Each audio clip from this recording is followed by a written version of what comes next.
Compulsiveness is coming from ingrained memory. To what extent it dominates will decide how compulsive you are.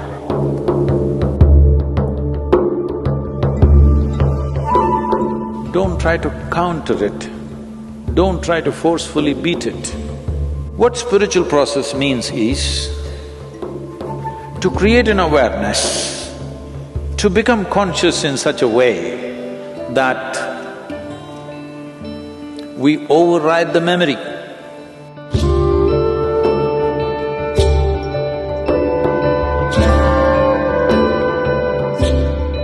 My question is about compulsion, eating compulsion, drug compulsion, feeding compulsion, every compulsion in life, and how this is connected with a lot of noise and disturbing that we have inside. How we express this noise inside through the compulsion to outside. See, what you call as compulsive is, generally, people only recognize compulsive physical behavior. Somebody is addicted to drink, somebody is addicted to something else, somebody compulsively is abusive or something else negative that they cannot avoid doing is considered compulsive. But we must look a little deeper. The very way we sit and stand, largely it's compulsive. Maybe if you're practicing Hatha Yoga, slowly how you sit, how you stand is becoming a conscious process. Otherwise, it's largely compulsive. If we see your shadow, how you sit down, we almost know who it is, because you sit in a particular way, you stand up in a particular way. Have you noticed this? Every body has its own compulsive patterns. Compulsiveness is coming from ingrained memory. You can call it genetic, you can call it karmic, you can call it by many other names, but essentially, memory has taken over your life. What spiritual process means is to create an awareness, to become conscious in such a way that we override the memory, not just in small levels of compulsiveness of behavior or food or whatever else, but in the very compulsiveness of life, which has to go through cyclical process of life and death. To beat the ultimate compulsion is the longing to be born and the inevitable process of life and death. So when we use the word mukti, I know today there are mukti chocolates and ice creams, but it's okay, they're making the word popular. At least that way you use the word.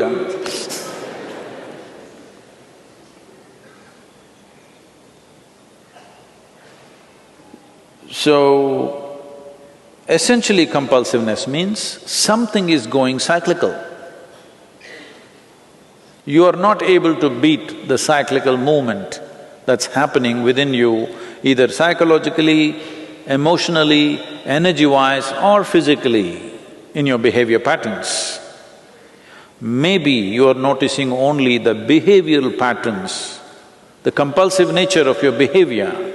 You are not noticing the compulsive nature of your thought unless it becomes very acute, compulsive nature of your emotion, compulsive nature of the way the energy patterns move, and above all, the compulsive nature of your very existence. Every aspect of life is influenced by memory. To what extent it dominates will decide how compulsive you are. It is like… I think I said this some time ago.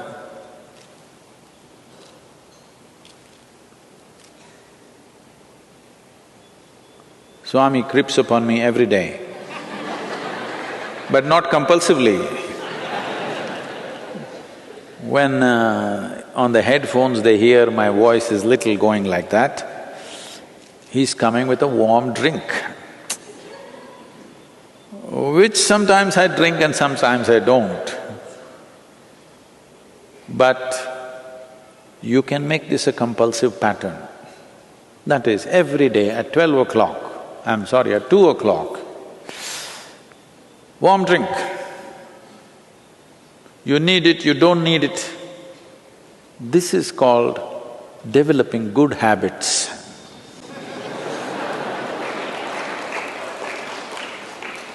There are no good habits. All habits are bad because habit means you're trying to operate in a compulsive pattern. When you feel thirsty, you drink water.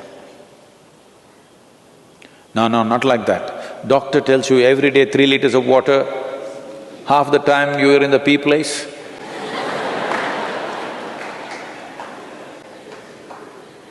No, doctor should not tell you when to drink water. You must be conscious when you need water. Something so simple. But no, it's all set. When it's all set, it looks like you're functioning efficiently. Yes, you are. Efficiency without a heart is no good, it's cruel. Adolf Hitler is very efficient, but inhuman. This is what will happen in everybody's life. Unknowingly you become tyrannical. Maybe you will never be, fortunately, as capable as him, but you will become equally cruel to yourself and everybody around you because you have your stupid sense of discipline. Now, but Sadhguru, if I don't wake up my children at 6 o'clock, they will wake up at noontime. It is true. It is true. You have to wake them up at 6 o'clock, otherwise they may become sloth. So this is a fine game. Life is a fine game. If you want to do it in a crude way, you can do it. But if you want to do it well, it's a fine game. The same thing can be done in many different ways. So, Sadhguru, how do I wake up my children, Sadhguru? In a conscious way, at 6 o'clock in the morning, because they have to go to school at 7. Well, there are many situations in the world which not entirely our making, but we have to sync with it. Otherwise, we will become disaligned with everything. We have to wake up the child to send him to school at 7. This happened. At 7 o'clock, not 6, a mother came for the 10th time since early morning and shook her son, "Wake up, you need to go to school." He said, "Mama, nobody likes me in school. The teachers don't like me. The rest of the staff don't like me. The bus drivers hate me. I don't want to go to school."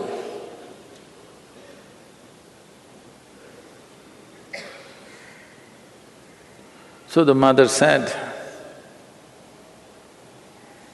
"No, you must be responsible, you have to go to the school. After all, you are the principal."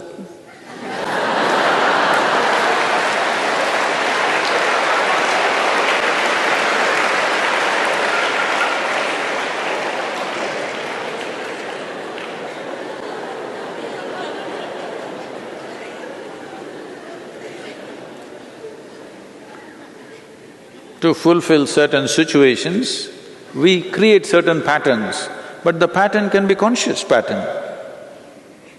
It may be a rigid pattern, but a conscious pattern for a period of time to fulfill certain situations. But it need not become a part of our system.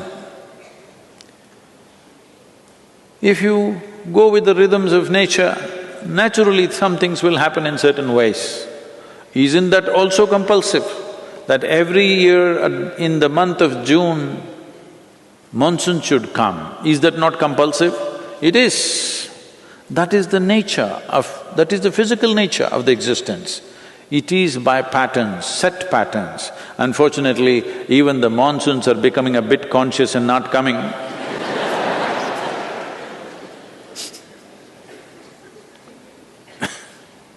That's an unfortunate break of pattern. But physical nature is made of patterns. Whether individual atom or a cell or a molecule or the entire system, this is the way physical is made. This is the difference or distinction a human being knowingly or unknowingly trying to establish that I am something beyond the physical. No spiritual teaching might have gone into an individual person, but still even that person is trying to somehow prove to himself or herself that I am something more than physical. If somebody treats you just as a physical entity, you don't like it, isn't it? Hello? Physicality falls into set patterns. A dimension beyond physical doesn't fall into any set patterns. That is where it is from that dimension, the very idea of consciousness has risen in human mind. Human beings right now, in the evolutionary scale of things, are like, let's say a bird which was left in a cage for a long time. Then, after many years, the cage door is left open, but the bird never makes an attempt to fly because it's gotten used to the cage. It's gotten identified with the cage and it doesn't fly. This is human nature right now. In the evolutionary scale of things, what was a crawling creature now has become like this. Now, the lid is blown away, but still we don't crawl out, simply because of habit. The genetic influence causing compulsive behavior. This happened. A 3-year-old boy told his friend, "When I grow up, I will marry the girl next door." So the friend asked, "Why?" So the boy said, "Because I'm not allowed to cross the street."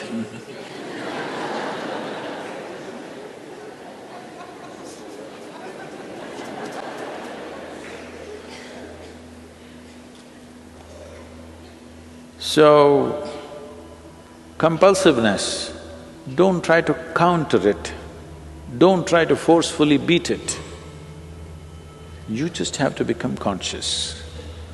This is like the light and darkness business. You don't fight with the darkness, that will be foolish. Compulsiveness is an expression of lack of consciousness. You don't have to fight it. If you become more conscious, compulsive patterns will just disappear. It is like if you turn on the lights, darkness is gone.